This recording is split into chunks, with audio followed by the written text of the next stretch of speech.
Yo, welcome back to the Out the Box Show. I'm John Wallace alongside my co-host James Luffy. Rory Luke is being a dad. He wanted to come back last week. We had a little scheduling conflict. We did everything we could. We are going to get him back soon. We were texting with him earlier today. He's been sending us pictures of little John James Crane Luke. John James Crane Luke is watching his first ever Pelicans game live tonight from the Luke household. And Rory will be watching along as well, kind of teaching the game. Maybe, if by some chance he doesn't get the Luke massive human being gene, he can at least maybe be a point guard. I know you kind of got to be taller to play basketball as well, but one thing we do know, he's going to be a beast in whatever he does, athletically, mentally, spiritually. He's just going to be a beast. So shout out Rory. We have to have him back soon, but the show must go on. LSU football coming off a huge win, as I predicted, and I think Luffy changed the score at the last second last week. As we predicted, huge win in the Swamp, 45-35. We're going to recap that, talk about what we did well, what we'd like to improve on. We're going to look ahead to LSU's 2:30 matchup on CBS against Old Miss and Lane Kiffin. I say Old Miss, not Ole Miss, because why would I give them any more respect than they need at this point? Number 17 coming to Tiger Stadium, and guess who's the favorite? The Tigers. LSU. How incredible. We're going to break that down, and we're going to ride the hot streak. We went positive last week in the House Always Win segment, so we're going to keep it rolling.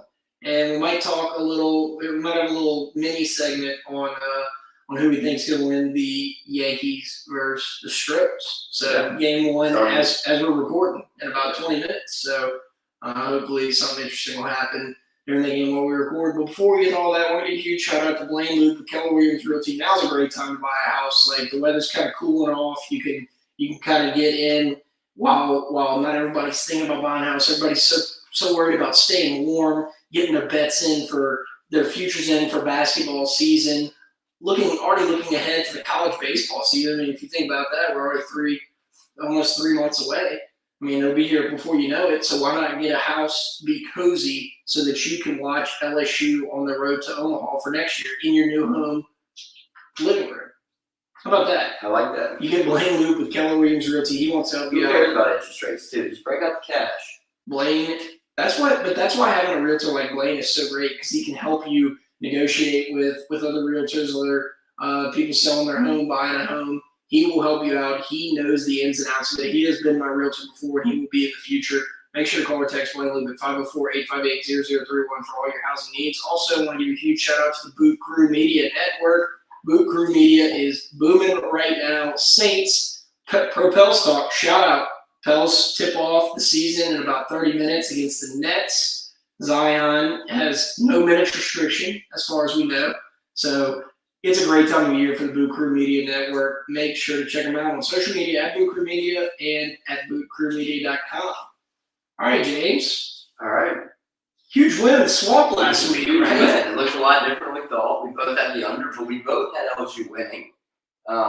We thought it would be a closer game than it was. But, we came out and looked like a completely different team, and I think that's what we needed to see to have hope for the rest of the season, right? We needed to see us come out and move the ball offensively against a defense that we knew wasn't that great, and they did that. They spread out all the things that people have been asking for all year.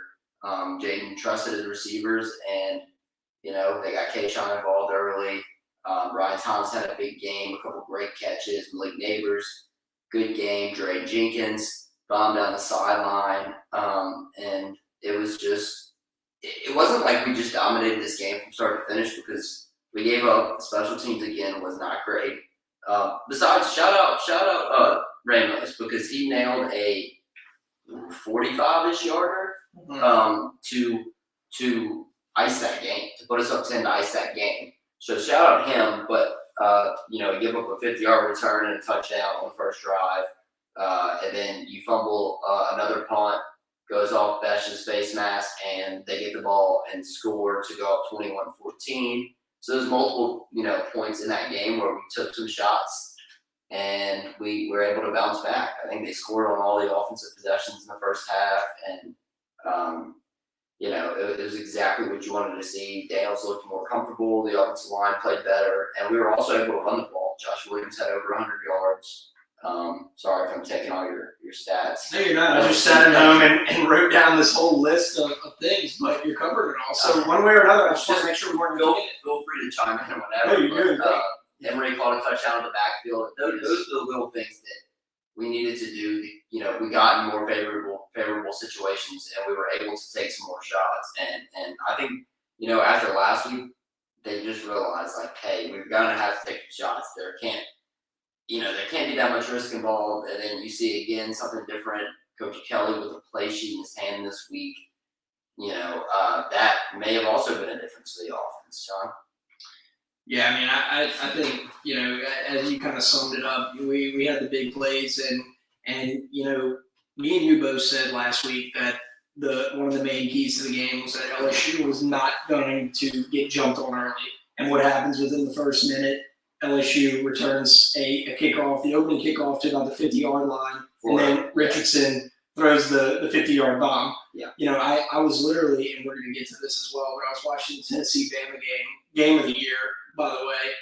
That was an absolutely incredible game, but I was watching that at home, and I was trying to flip to the LSU game on my laptop, but my laptop wasn't functioning well, so I switched over to the LSU game, and we're down 7-0. I'm like, okay, here we go. So I just switched back to watch the end of the Tennessee-Bama game, and then all of a sudden LSU is tied up at Florida. But all that to say, the fact that I think I forget what the stat is, but Brian Kelly's the first LSU coach to win at Jordan-Hare and at the Swamp in the same year, yeah. In the same year, I forget whatever the stat is, like 15, 20 years or whatever. But although LSU went down early, the determination, the heart, we both said it last week. Tennessee stomped us in Tiger Stadium. You cannot come out and play especially when you're LSU. You cannot come out and play that badly 2 weeks in a row, right? Mm-hmm. And this young team led by Coach Kelly and Jaden Daniels, the dude stepped up on the road when it matters. And I think most of the personalities around the football program have said, like, there's going to be good days for this team and there's going to be bad days. And LSU went down to the Swamp and took care of business. Not to say there's not things that we can clean up, but imagine how bad you would feel if LSU would have gone down there and lost by 2 or 3 touchdowns, right? Yeah, I mean, it's the emotional swing of the season. You had to win that game because the stretch coming up is extremely tough. I think we've talked about this stretch, and it started, at Tennessee, and you needed to split these 4 games. You needed to split the Tennessee Ole Miss and split the Ole Miss and Bama, and that's what's going to make for what we consider a successful season, in my opinion. And defense has some things to clean up. A lot of busted plays, long plays. They tightened it down in the second half. That seems to be a trend that Matt Howson is able to make adjustments and really get the defense working in the right direction. Whether that be in the second quarter or the third quarter, but they seem to turn it around in game very fast. I think you're still missing Major Burns. I spoke about that a little last week on the pass defense side of things. And this week, I think that it maybe favors us more than like a Tennessee would, our defense at least. But and that may be kind of stupid because they're one of the best offenses, if not probably the best offense in the nation. But I think the secondary is kind of starting to show that it's kind of weak in some ways, and the defensive line needs to play a little bit better. So on defense, I think that Harold Perkins continues to show out.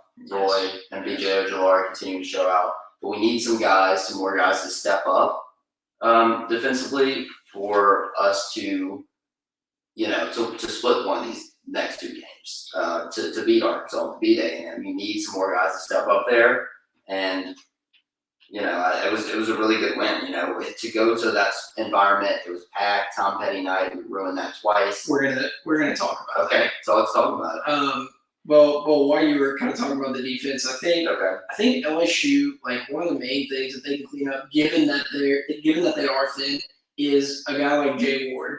And Greg McElroy had plenty to say about Jay Ward on the broadcast, and along with your boy Joe Tessitore, which we'll get to that as well. Yeah. But I think LSU, like the key to LSU this weekend on defense is minimizing these. Jay Ward had the late hit out of bounds late in the game against Florida, and he had the roughing the passer, which both seemed like they could have just been easily avoided, right? Yeah. LSU's biggest threat right now, other than the obvious, is the penalties, whether it be on special teams, whether it be on the defensive side of the ball. Offense has been all right, a couple false starts, a couple missed assignments and whatnot, but I would say that is the thing that from week to week. I mean, you look at the Florida game, Anthony Richardson only had 5 completions in the first half. So we were shutting them down. It was just like you said, the big plays, right? The one on the first drive, the Richardson bomb, 50 yards to go up 7-0 before the clock even hit 14 minutes left in the first. Then you had a 30, I believe it was like a 35, 40-yard touchdown run by ATN on Florida. It just –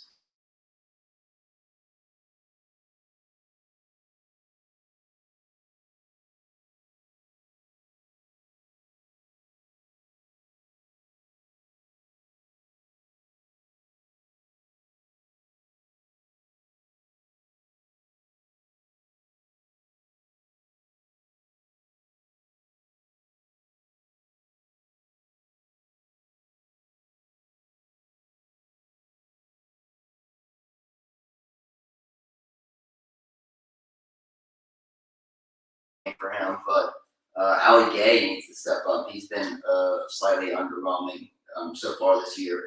So the defense is pretty good. I mean, it's solid. I mean, it's not like a great defense, but it's just like you said, the scheme has been correct Yeah. most of the time. Yeah. But it's these gash plays. I mean, look, shout out to Anthony Richardson. That run he had in the fourth quarter right after the Tom Petty wall back down. That was just an incredible run. And he's gonna have those in the same way that Jaden Daniels is. He broke like 5 tackles for an 81-yard rush. But this weekend, looking forward to this weekend, and we'll get to more of the preview, but we have to shut down the run, and we cannot get burned over the top.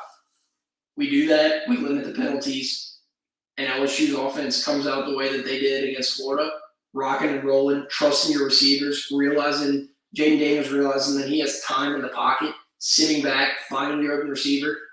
It showed. Kayshon Boutte got involved on the very first drive. He had the wide open catch. And that was about a 35-yard pass, and then he had the play where Jay Daniels honestly threw it in double coverage, and Kayshon almost went down that play. And that's part of you got to make a play. In that situation, was that third down? I believe so. I believe it was third down. So, but it's just trust. It's trust, and that is kind of throw up to Brian Thompson in the end zone. Throw up Yes. to Dre Jenkins after the holding, or after the offsides. Like those are big plays, and you got to give Daniels so much credit for this game. And Josh Williams ran and blocked. Yeah, Josh Williams is in my opinion the story of the year. As far as like just you look at a guy who was a walk on, and I wish Rory was here to really talk about what that means to walk on to a team like LSU and end up being the starting running back. And you had Emory contributing, right? He had the touchdown out of the backfield. He was. It's so good to have 2 serviceable backs, one hard nosed rusher and one guy that you can throw it out to in the flat in Emory and let him make a play in the open field. Yeah, and Williams, he actually had some smaller college, Division I college offers coming out of high school. He hurt his, I don't know if he tore his ACL. He got a pretty bad injury to where he didn't really have those opportunities. He probably still could have gone to some smaller colleges, but decided he was going to just try to walk on at LSU and make his way there. So really cool story.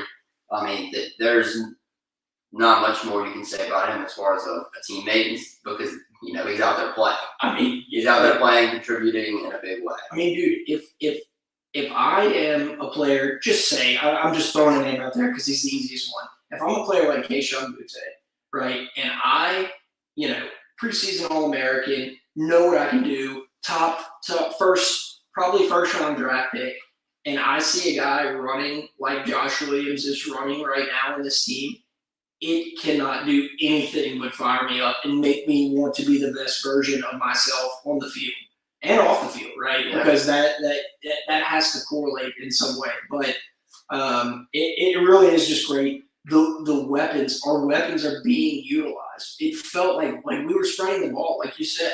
Jaden Daniels found Brian Thomas, J.R.A. Jenkins, Kayshawn, Emery, the checkdowns. He actually, that was a major thing as well. He actually checked the ball down successfully when he went through his progressions. It was so refreshing to see this team, especially after we got drug buttons. I mean, Jaden Daniels had 6 touchdowns, and he completed passes to Booty Jenkins, Neighbors, Taylor, Mason Taylor. Neighbors too. Yeah, I mean Brian Thomas, Emery, Lacey, Kyron Lacey, the UL transfer, and Josh Williams. So one thing I know we're going to talk about Mesh. I know he got hurt, but that would be the one player that I want to see get involved more in this offense. And it's been a rough go of it as far as getting involved. Maybe if he wouldn't have gotten hurt in this game. Also, I think this was the thing. He was hurt into the offseason. I think his first week of practice was leading into Florida State, if I'm not wrong. Didn't play much in that game.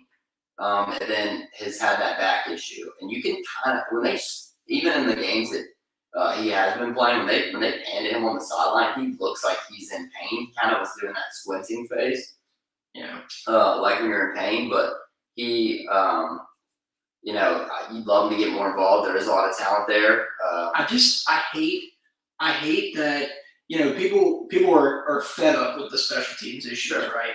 And whenever Jack Besh was first, spotted doing the returns, it was like, okay, this guy's a sure-handed guy. We're not going to have any problems with that.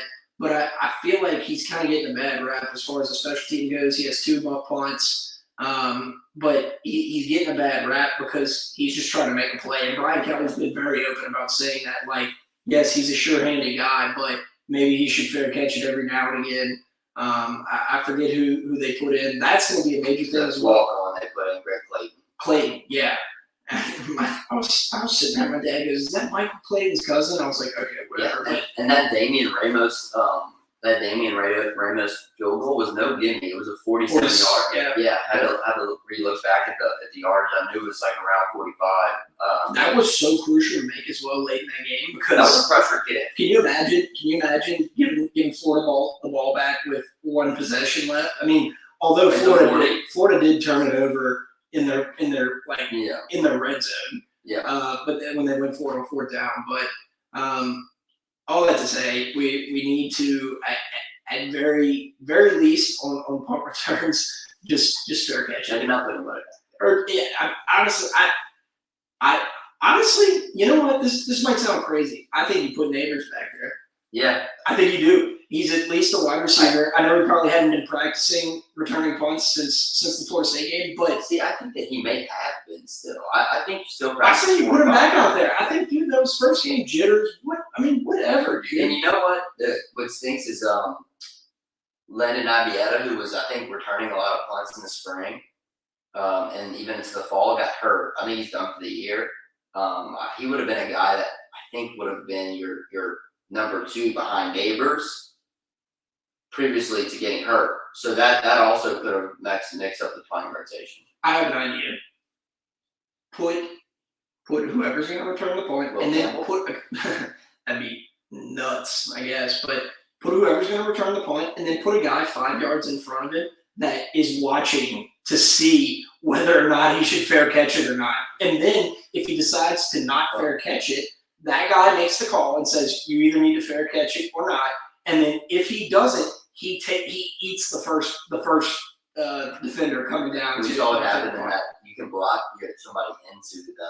Oh, well, yeah, right. So you gotta be careful with that. Well, no, I mean, I'm just saying, just something to dude, it's hard. Can you imagine standing there? You're looking up at about probably 80 degrees, straight up in the air, and you have 250-pound dudes running full speed. And there's a lot of factors too, right? Height on the plane.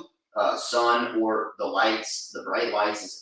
For me, I'd rather catch it in the middle of the day with the sun. The lights like if I'm playing tennis or golf in the evening and there's like lights, it's hard for me to see.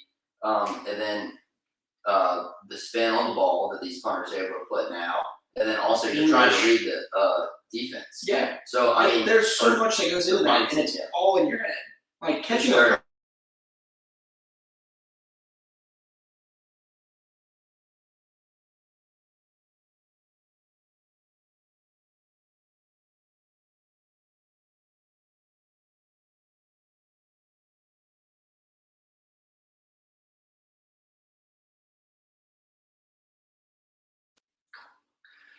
Yeah, and all right. So yeah, Mike in the defensively, shout outs for Mekhi Gardner. He's played well for us. UL transfer. I love how he loves to come up and hit and tackle.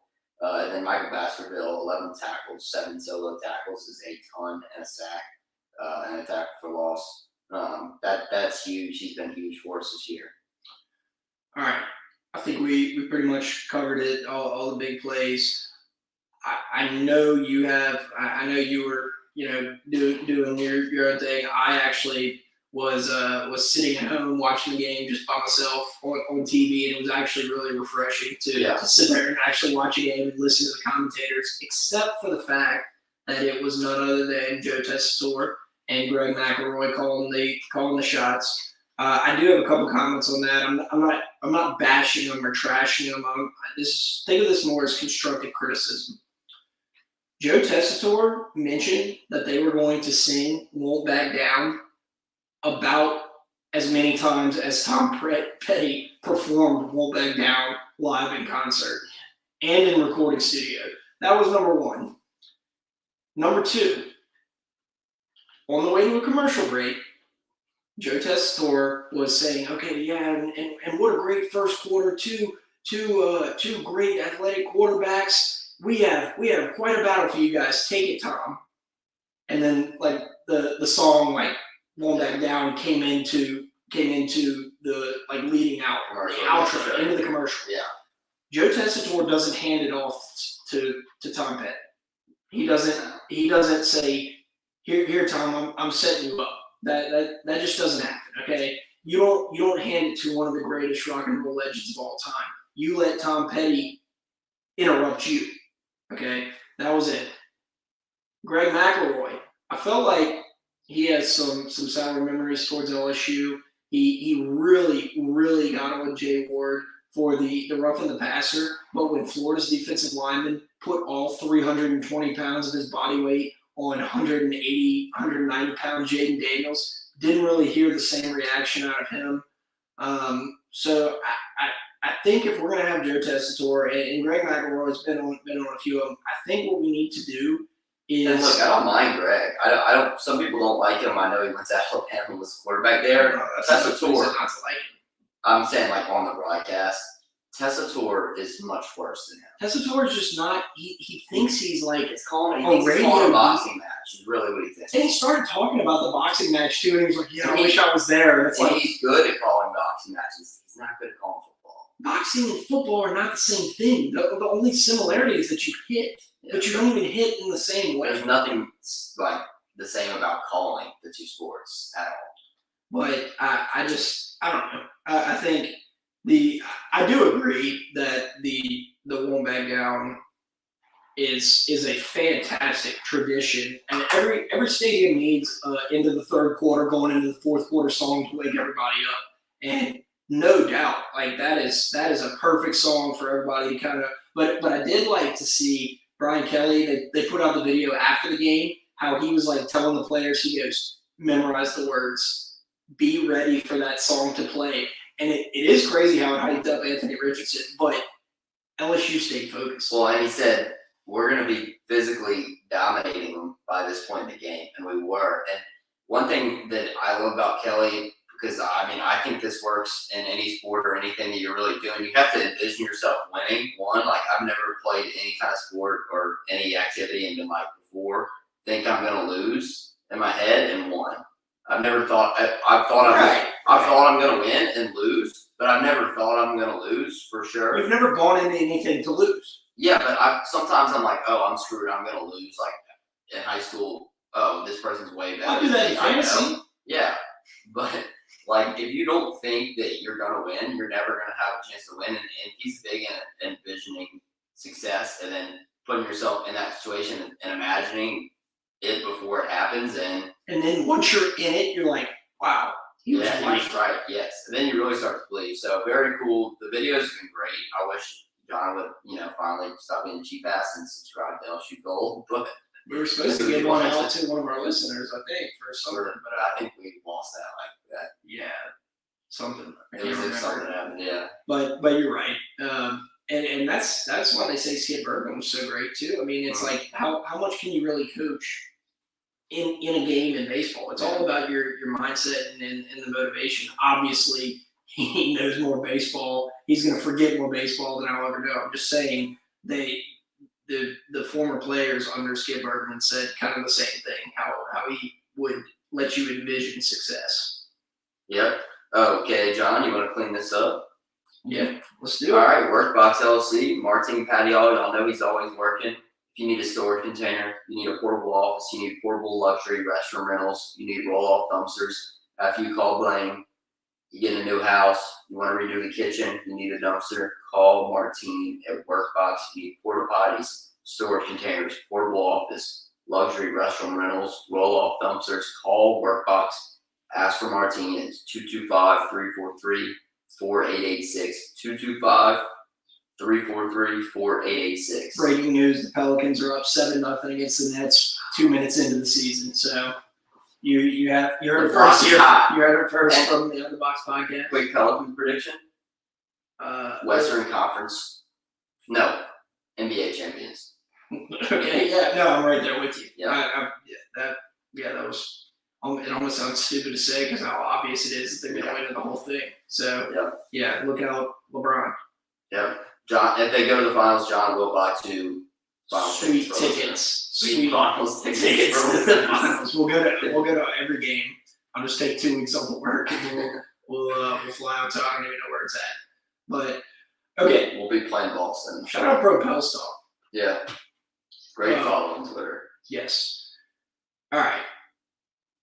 Lane Kiffin and Ole Miss are coming to Tiger Stadium. It stinks. I think that we have another 2:30 game. I don't think we normally have this many day games. Like normally, it feels like we only have one a year. Yeah, I don't hate the 2:30 games. Okay, it's much better than 11. I think that. Well, no, I mean the reason that you're not beating Saturday night. My favorite time is 5 o'clock. That's my favorite time where the sun's kind of going down as you're going into the stadium. Depending on the time of year, it could already be dark. But honestly, John, after the 11 o'clock game, it's made me appreciate the 2:30 games so much more. No, I agree, and I'm good for one a year. It's just these big games. LSU has Ole Miss and Lane Kiffin. Lane Kiffin was in the talks to be the coach at LSU. They're number 17 in the country. But it's LSU Ole Miss on CBS. On CBS. And it'd be great if it was an away game. Yeah. You get the music, the 2:30, but anyway. Well, it should still be rocking at 2:30. No doubt. I'm gonna be right there in that number. But I think LSU being favored is incredible, given like an unranked team. So what did you think the line was before? What would be before? I'll tell you my guess, and it'll show you how far it was going to be off. I mean, from where it started to where it is now. I'd say Ole Miss would be 6-point favorites. Yeah, I was thinking 4.5. Yeah, I was thinking 4.5. So, I was hoping that it wouldn't be 6.5, 7-point favorite for Ole Miss because I think that would mean that they're not giving us a chance. Well, Ole Miss isn't what they were last year with Matt Corral, right? Corral was a special player. So, I mean, imagine them coming to town with Corral and this team. You could argue that their defense is better, though, this year, and they have better running backs this year. And the receivers, you could probably call it break even, but they have 2 good running backs. They have Lane Kiffin, who's a tremendous play caller, and he can do it both ways. Brian Kelly talked about this a little bit, but he can hurt you with the run. He can hit you with the pass. He's going to adapt to what the defense gives him, and he's going to take the 6 and 7 yard carries at a time and just eat you up. That's why it's so important. This is an undefeated Ole Miss team who has everything on the line, and they're going to be ready to go. Lane Kiffin always has his teams prepared too, whether they're overmatched or not. His offense is going to be ready to go, and the defense coordinator has done a really nice job. The Ole Miss defense does not look like the Ole Miss defense that we think of in the past, where like they're missing tackles and guys are running through it. They're swarming to the ball. I've watched them play a couple times, and it's a good football team. They're numbers 6, 7 in the country, depending on the poll that you're looking at. But that's, undefeated. It's not easy to go undefeated for 7 games, no matter who you play. You know what's crazy though is that so this is a 2:30 game in Tiger Stadium. LSU is the favorite. If this were on a neutral field, Ole Miss would be a 1.5 point favorite, right?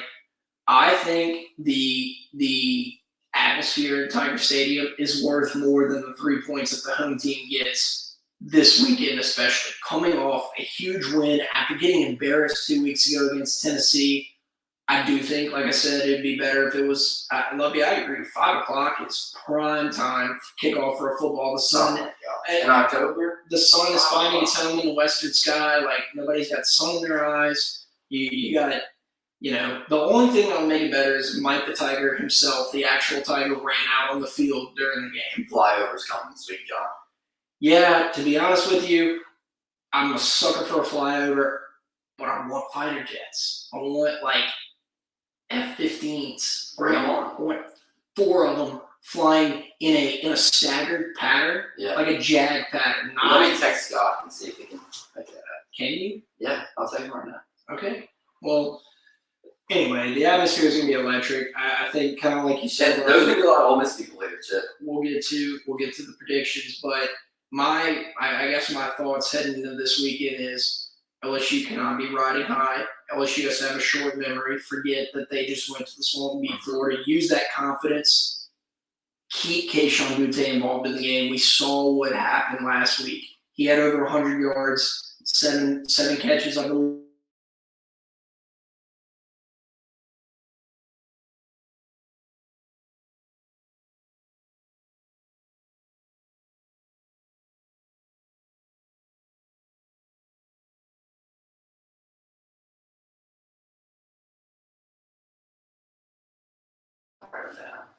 Realize that he has more time in the pocket than what he initially thought. Limit the special teams penalties. If your special team is not going to be good, which 7 games in, I think it's pretty certain that a change is going to be made, probably, unless there's some degree. Something that I don't know of. But if you know your special team is your weakness, do everything you can to minimize the chance of something going wrong. And avoid the penalties. Stop the run and avoid the penalties. Jay Ward is really he is an electric defensive player, and when your veteran guy is getting penalties, late hits, and whatnot, it kind of compounds the issue. So I think when they put up the graphic for stop the run, it's going to be up there on the TV. That is for sure going to be up there. That's going to be a main point. And how big was it having Will Campbell back last week? I'm sorry, this is kind of going back. We forgot to mention him. I mean, the difference in the offensive line with Will Campbell playing left tackle. Jake Daniels it wasn't just in his head. He actually did have more time. It wasn't just him saying, "Okay, I have more time than I think." It was him actually having more time. I mean, there were points where he was back there for 3 Mississippis. Yeah. Or whatever. Yeah. So yes. Yeah. Back to some more keys for Ole Miss. I think you got to hit dark, make them uncomfortable, and get them, like you said, stop the run and get them in some 3rd and 9s, get them in some mismatch type of situations. We were blitzing very well against Florida as well, because we knew that if you shut Anthony Richardson down, that's it. Mm-hmm. That's the same. The idea is the same. Shut.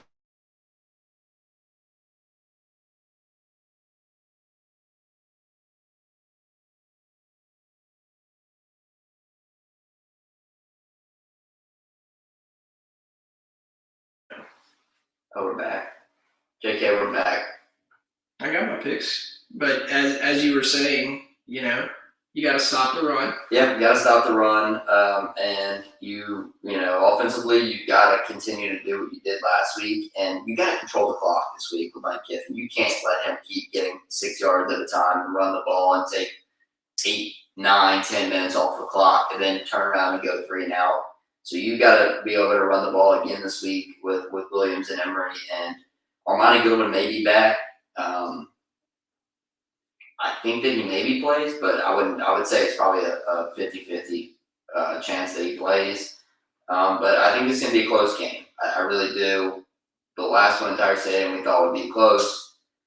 We're due for I think this is a little bit different. We're due for a tight game going down to the wire in Tiger Stadium this year because we haven't had it really. Because by the end of the state game, we had won that game, and by the end of the Tennessee game, we were getting our ass kicked.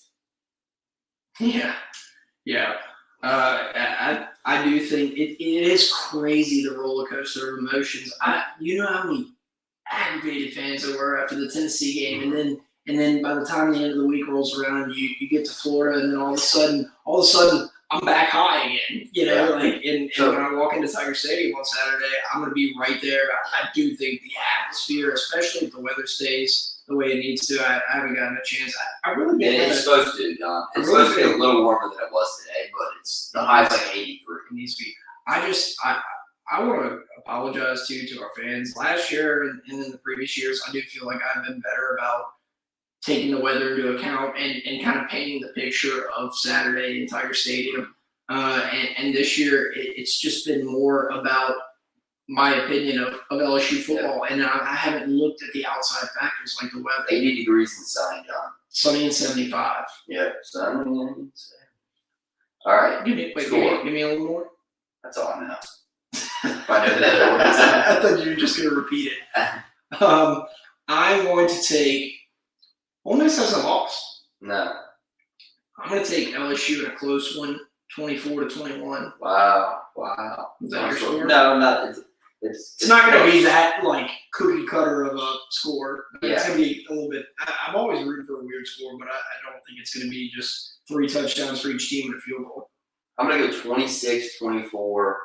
See, that's more like it. Ole Miss. We just haven't put back-to-back consistent performances together, and you really hope that that's this week. I think this game goes down the wire, could go either way. I think they're very evenly matched. You have to give Ole Miss the slight nod because of the special teams blunders and errors that we continue to have.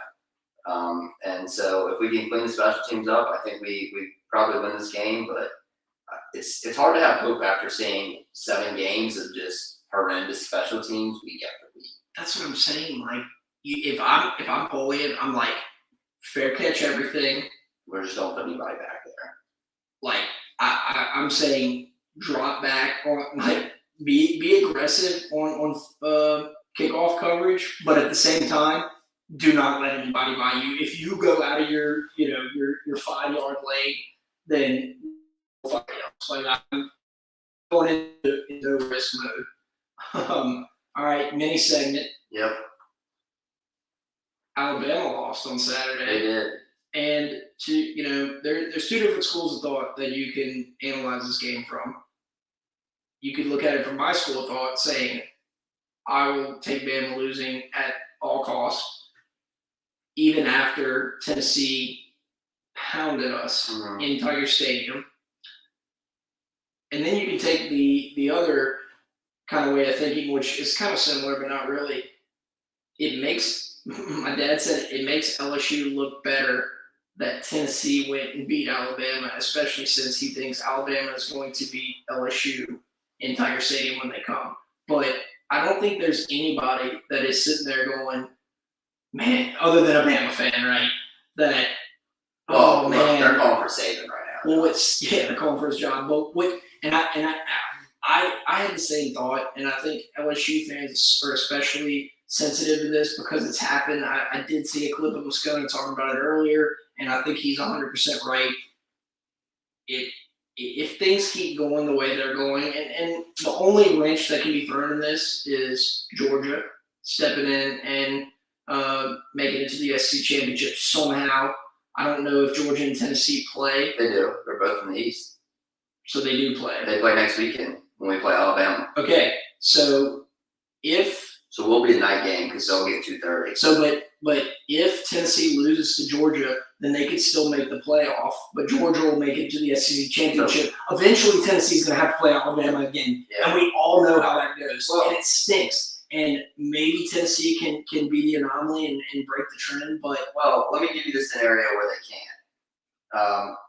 Alabama beats Ole Miss for the West. They go to the SEC championship. Lose to Georgia. Georgia beats Tennessee in the regular season. Then they go to the SEC. In a close game, Georgia goes to the SEC championship. So then it's Alabama, Georgia, and the SEC championship, and Tennessee gets into the playoff. Yes. Yeah. So there is that scenario, but sorry to interrupt. No, it does suck. At some point or another, which I do think Bama would probably beat Georgia. It's kind of a toss-up in the SEC championship. So then if they do, then.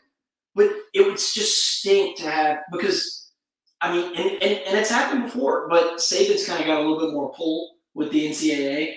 Hasn't Alabama lost the SEC championship before and still made the playoff?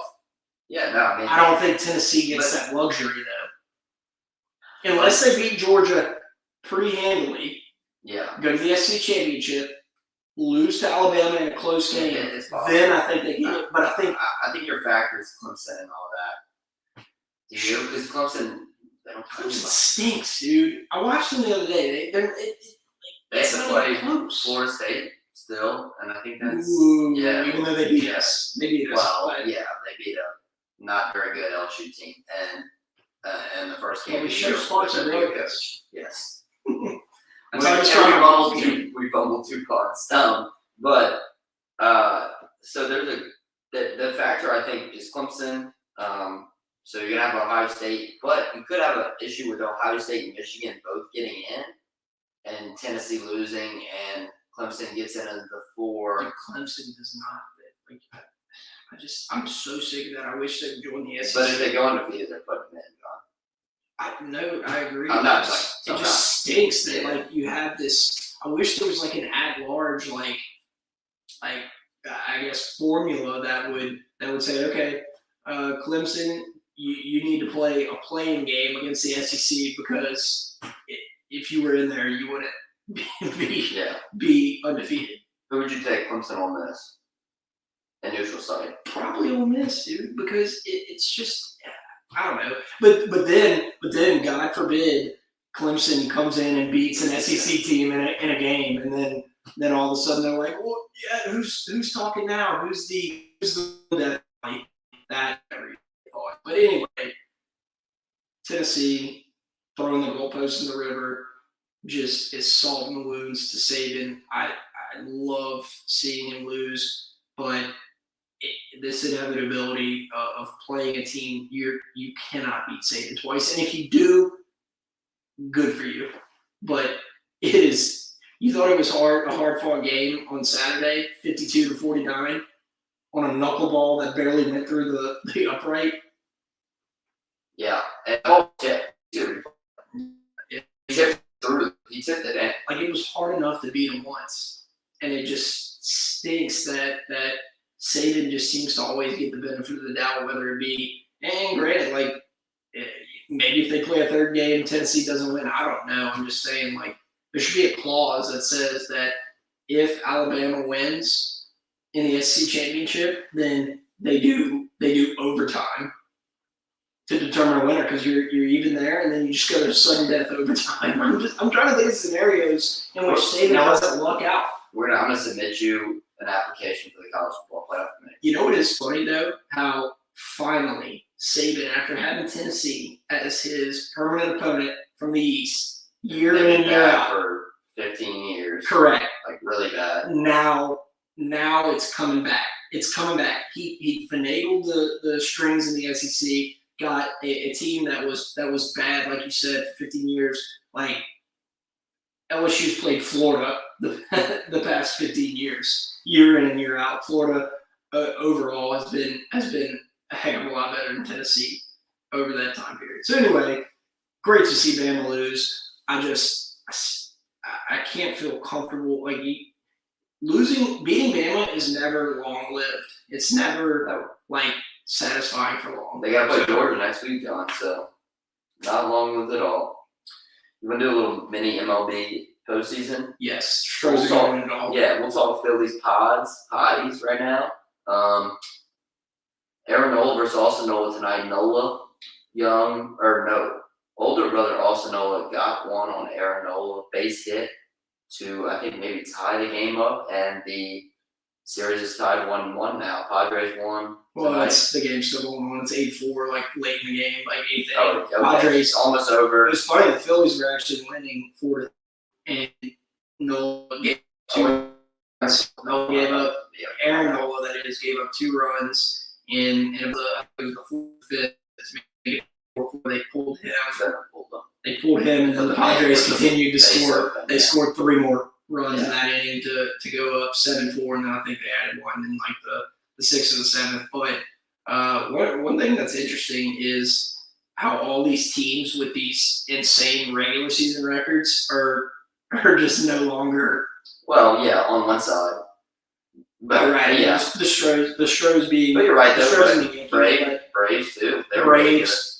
You know, the Mets are out. The Dodgers, oh my God. The Phillies were 87 and 75. And the Dodgers were 111 and 51. Yeah, and the Padres were 89 and 73. It's absurd. Like it's crazy. You know what? I do like it. I like to watch the big markets play against each other because you start to learn all the players. But having LSU guys on all 4 teams left, it does suck because they didn't activate DJ LeMahieu for the Yankees. He is out for the series, which if you're a Houston fan is huge. Yeah. But he will probably be active if they make the World Series. I was trying to figure that out today. But yeah, I mean, I think the Stros are just a better team. The starting pitching, the way that the Yankees had to stretch out that last series. I mean, you got a really good starter in Verlander coming off a bad game previously against the Yankees bullpen tonight. And then so I think the pitching matchup favors Houston, Philly, and San Diego could go 7. That could be a really fun series to watch. Yeah, I mean the Phillies. What I noticed throughout this year were boom or bust, right? Like there were times when I would bet on them and they would score 0 runs in a game, and it all just came down to basically was Nola was Nola on the mound, and a lot of their games were 1-0, 2-1, low scoring games like that, and then the Padres. Crazy that they're finally good and they don't have with the addition of Soto and Machado. Yeah. It's like and it's crazy to watch. Bad in playoffs too. He has not been good for them. Yeah, but at any point, the dude can turn it around. But yeah, I mean, I think it's Bryce Harper. They had man on first with no outs, only down 3 runs. He just grounded into a double play. That probably ends the Phillies' night. Yeah, but so the Phillies after this game tonight, they'll be 1-1 in the series, and I think you're right about that. I think it's a toss up. I think given the other series, I think the Stros, like you said, I think they have the advantage. I think they kind of own the Yankees. The Stros definitely have an advantage. I would assume the series price was around 190, -190, around -200 for the Astros. The Yankees 2 rainouts. The delay is hurt them a lot, but I do have a Yankees Pels parlay tonight. So Nice. Well, good. I'm glad. At least one of your teams is closer to proximity to you. Yes. So shout out to the Pels. Can we get a score update while I talk about DraftKings? Make sure to download the DraftKings fantasy. 30-14. The flock is hot, boys. Wow. Holy cow. Not on her, right? Shout out Pro Pals Talk. Shout out to DraftKings. Make sure to download the DraftKings Sportsbook app today. Use promo code BOOTBET, just $5 and win $200 in free bets. 21 plus restrictions apply. See show notes for details. Also, the House Always Wins segment is brought to you by the Howard game this weekend. House Bar is going to be open early. Make sure to get out there, get your wristbands early because it gets packed after the game, especially if you go there and watch the game if you don't have tickets. I'm sure they're even open before the game as well. Best pizza in Tigerland, best drinks, best times in Tigerland. Shout out to Jeff and Casey over at the House Bar in Tigerland. Make sure to follow them on Twitter at Tigerland House and on Facebook and Instagram, House in Tigerland. Also at thehouseintigerland.com. All right, Luffy. House Always Wins segment. All right. RAB dominated last week, John, and when I mean dominated, we dominated 5-1 or 4-1 because we had the same pick, but you double down. When John and I have the same pick, you absolutely double down. So it's a mortgage pick almost at that point. I don't know what the formula is for it to be a mortgage pick, but I'd say that's it. That J&J. We both had the Pats. Rory had the Hawks. How about the Dogs winning outright? That's 3 weeks in a row that I've given you a dog in the NFL, and it won outright. We're 10-7, not counting the double win, so it would be 11-7. We're 10-7 on the year in NFL. That's really damn good, John. That is profitable. And on the college side, John did not win. It was very close. Depending on when you bet it, John had 9 on this. I would give him the push on here. No. We got to be fair to the record. Okay. I'll take the loss. I was confident that Kansas was going to show out, being the higher ranked team, but Oklahoma, they got their quarterback back, and it didn't go their way. It actually could have been a lot worse. I think some garbage time Kansas points kind of helped out those who had them at +10, but. To be honest with you, I kind of hate the college board this weekend. Yeah, I do. Well, there's a lot of buys, which is a problem. But let me finish these. Okay. So in college, we went 2-1. I had Tennessee. They won outright. Rory had USC. I gave him the +3.5, but he did suggest money line. So that one, too, they lost by 1, I believe. Tennessee was a great live bet. It was a great live. I hit it live as well. Live, +7. I did live money line. Yeah. So we are 11-9 in college and 10-7 in the NFL. Pretty damn good. That's what is that? 21-16. That's rolling. It's positive. That's rolling. I mean, dude, push is win in my book. You can't find anybody who's 20. You bet that many games and be 21-16. There's no way. So John picks this week, and then I'll go for Rory and I. Bama, Nick Saban coming off tough loss to Tennessee. We got a head-to-head this week. Alabama -21 against Mississippi State. I don't think. I think given that LSU beat Mississippi State, Yeah, 21. I saw 21.5 in my book, but on ESPN it says 20. I'm looking at 21 right now. You give me 21 because that's what I'm looking at. All right, that's 21. It's 21 or bust because 21.5. I don't know. fine. I'm completely unsure about that, but Saban's sitting in his basement right now, just like staring at a wall, just thinking about what he's going to do to Mike Leach and Mississippi State. It's at Bama. I think Head-to-head. And Nick Saban coming off a loss is like one of the scariest things ever because you know he's going to do everything in his power to beat the brakes off of every team so that he will have an argument to make when the playoff selection committee comes to it. Look, I've been reading Alabama message boards. I have to kind of agree. Saban has lost the locker room. I'm taking the Mississippi State Bulldogs. Wow, we're going head to head. All right. And suck and fuck. I have to bleep that out. Will Rogers, that's his quarterback's nickname. +21 at Bama. We're guaranteeing They may not score. We're guaranteeing a win on our college picks this We're week. also guaranteeing a loss. Yeah, we're also guaranteeing a win. All right, what did Rory have? All right, Rory had UCLA +6.5. They were playing Oregon, I believe. I looked it up earlier. Now I can't remember. Correct. Oregon. Yeah, that's what Rory has. Let's see. So, John, give me your NFL bet because Rory and I have the same. I have a kind of a feeling you're gonna have the same too.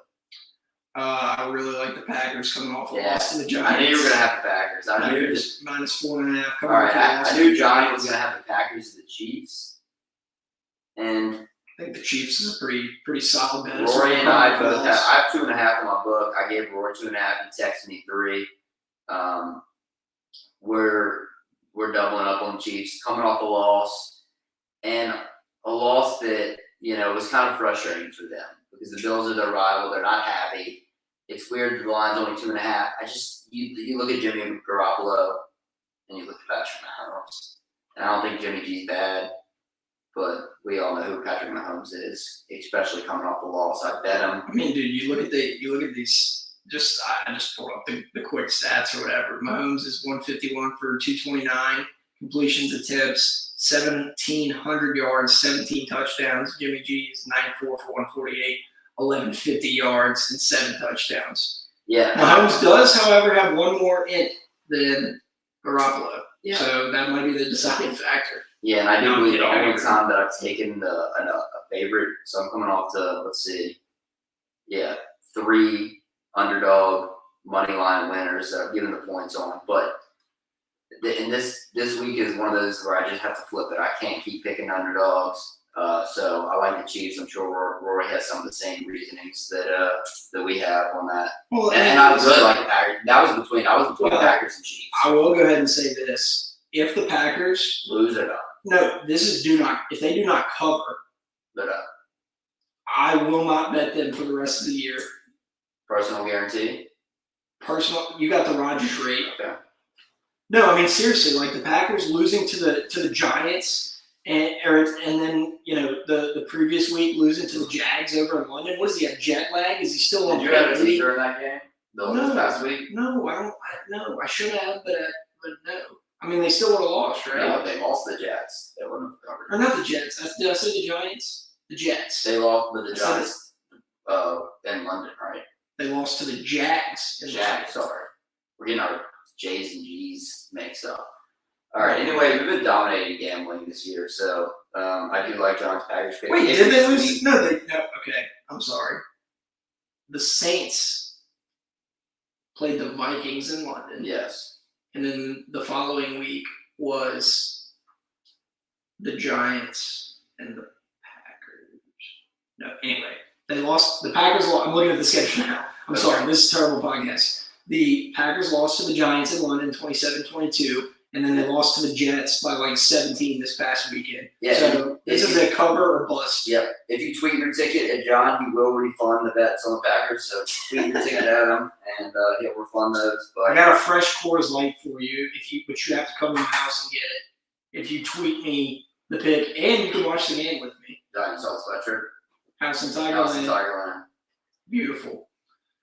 All right. So we need to talk Saints Bengals or is that just a? We can do it. We can do the 2-minute offense on the Saints and Okay. Bengals. I do think the Joe Burrow return to the Dome was electric, just for the sole fact that he was wearing the Jamar Chase National Championship game worn jersey. It still had, it looked like it hadn't even been washed. It probably smelled terrible. It's probably smelled like cigar smoke and champagne, but that was electric seeing Joe Burrow coming back to the Dome. It does sting. I was there. There was 2 different sides of this. In the as far as the fan base goes, there were your diehard Saints fans who believe that you root for the Saints no matter what. And then there was really there for Joe and Jamar. Sure, and I do get both sides of that because if you grew up in Baton Rouge and you weren't an NFL fan, why would you? Yeah, I get it. I was rooting for the Saints. And Pelicans just gave up. It's like it's tied now. Okay. But no, I mean, I think that if I were to pick the game, which I didn't bet on the game, but if I were to pick the game, from a neutral perspective, I would have picked the Bengals. The Bengals, granted they've been struggling a little bit this year, but the Saints have kind of been up and down as well. So not the worst loss ever. The Saints actually play tonight against Arizona on the road, Thursday Night Football. Hopefully this game will break the boring monotony of these Thursday night duds that we have seen thus far this year. Hopefully so. I can't watch Russell Wilson in another primetime game this year. I can't. It has been pitiful. Yeah. So, All right.